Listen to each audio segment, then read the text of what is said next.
Cupra has officially joined the electric ranks in Australia with the launch of its first dedicated EV. This is the Cupra Born. It's a $60,000 EV hatchback designed to take on the likes of the Tesla Model 3, the Polestar 2 and the award-winning Kia EV6. So the question is, can it compete with those established EVs, and does it uphold Cupra's performance legacy? Let's find out.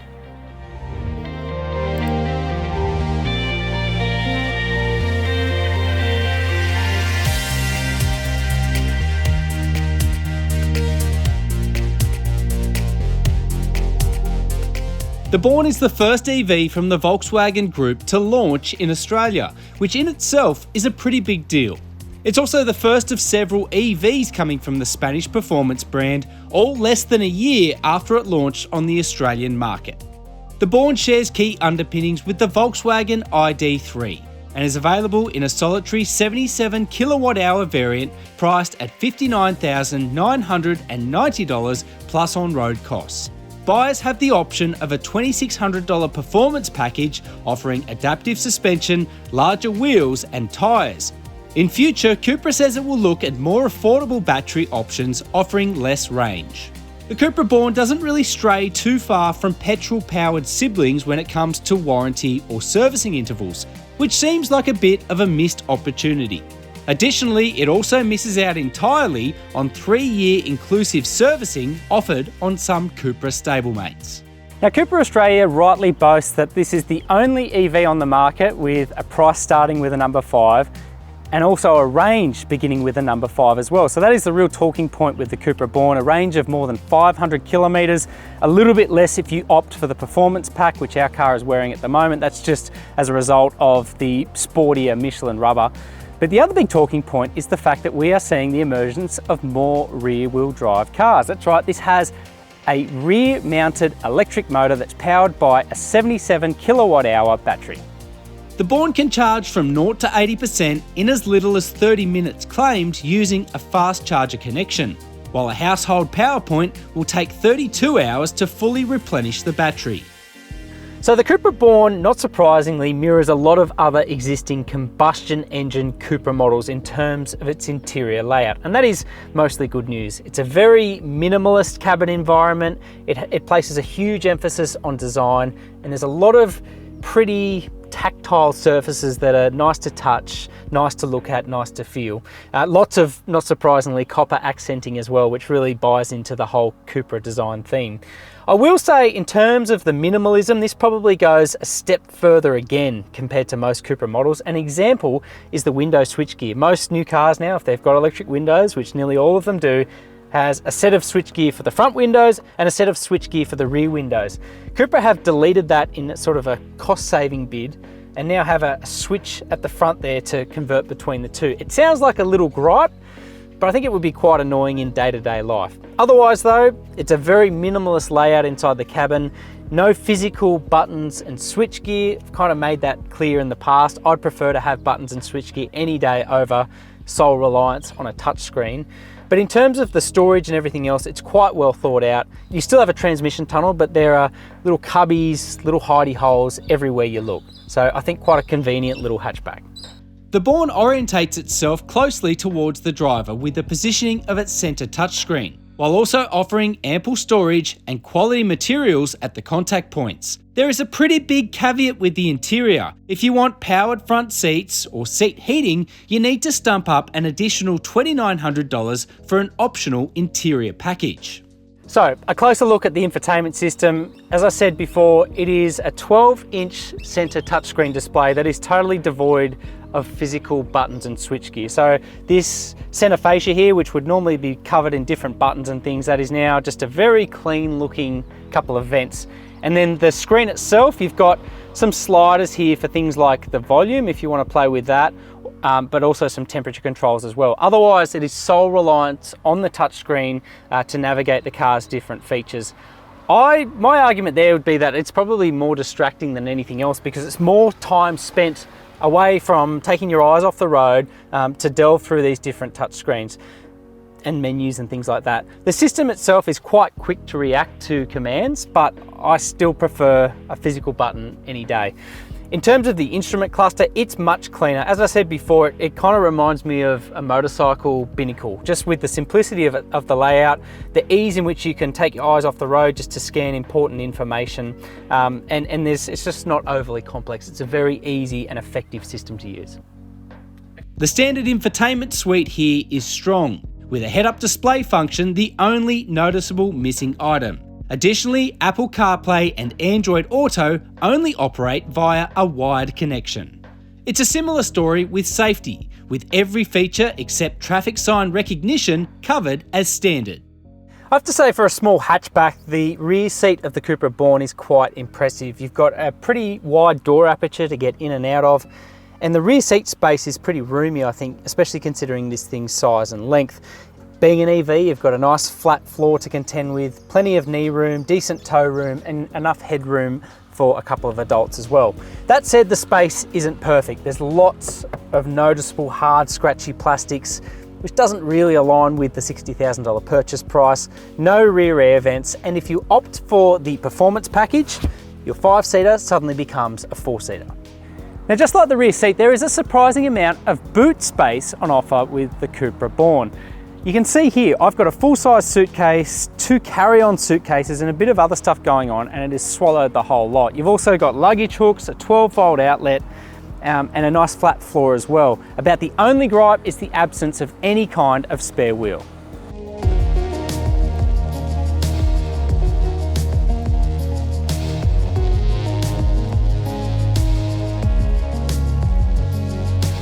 Okay, so when the Cupra brand first launched in Australia about 10 months ago, mid-2022, it really did set itself apart from other product, including Volkswagen product, and with which it shares its key underpinnings, as being, I guess, in terms of design, a really youthful, cool, edgy design, especially with the copper touches inside and out, but also in terms of driving dynamics. It really set itself apart quite immediately with quite a characterful and enjoyable driving experience. Lots of theatre, lots of noise, really nice raw dynamics coming through the key controls. So my question with the Born, the brand's first EV, is whether it upholds that performance reputation as well. Clearly the design looks great inside and out.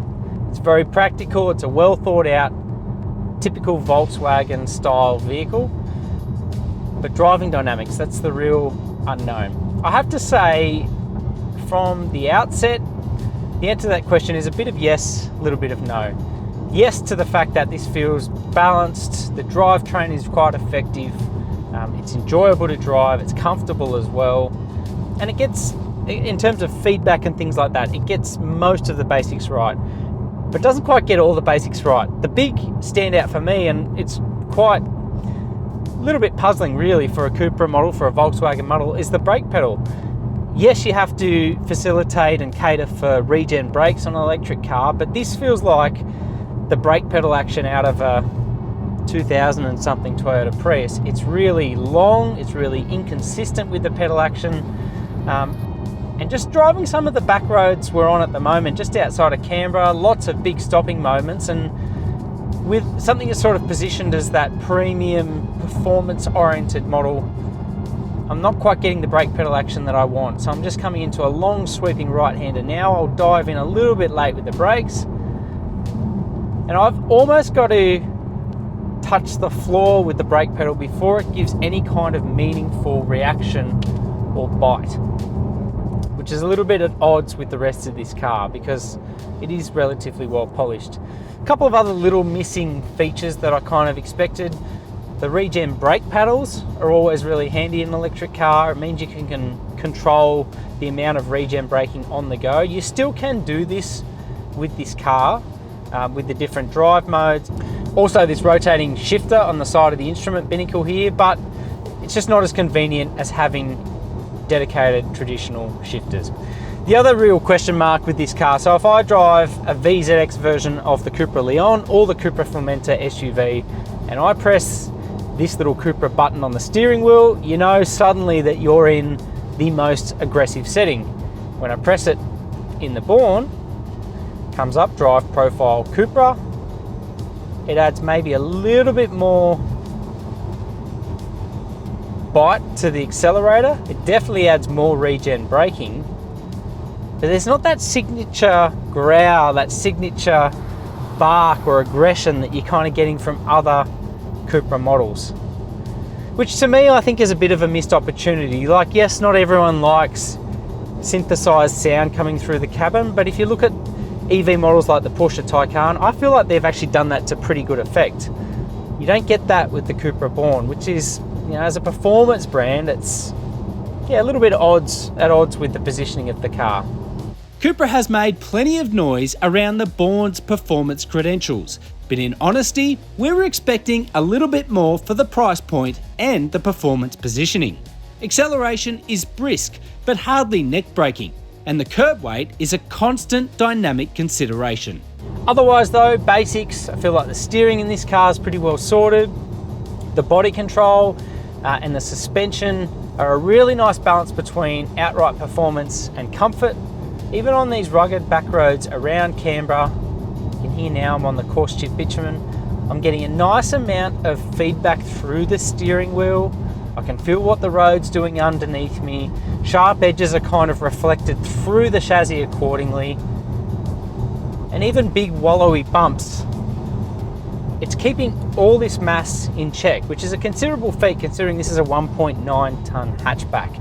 The exception to the rule probably is longer corners or even sharper corners where there are mid-corner undulations. I'd really like to know the split in weight between this car, between the front axle and the rear axle, because it is rear driven and it feels like the weight, a lot of it is concentrated at the rear of the vehicle. So when you come into a corner and there's particularly an extended wallowy bump, you can feel a little bit of extra shimmying in the rear. It upsets the balance of this car. It doesn't quite feel as well tied down as other Cupra models. Yeah, yes, granted this is an EV, but it just not quite as athletic, agile and quick to recover from those bumps as other EVs on the market. But all in all, it is quite a strong, well-rounded package dynamically. Perhaps the most redeeming feature with the Born is its real-world range. We found the 500 kilometre claim was feasible based on our preliminary drive, but you'd need to be in optimum conditions and pretty conservative behind the wheel to achieve it. All in all, the Born is another strong EV contender, but the lack of free servicing, a fiddly infotainment system, and a lofty starting price are key considerations. There's also the fundamental matter of whether it is actually a performance hatch as claimed. So the Cupra Born EV, there is no doubt that it definitely deserves to be cross-shopped against established EV players. Great real-world range, great technology on board and quite enjoyable to drive. There is no doubt though that it has a few little shortfalls that could definitely be addressed. The other key question here, does it uphold Cupra's performance legacy? Probably not in the same vein as existing combustion Cupra models, but being the first EV, there's definitely room for growth.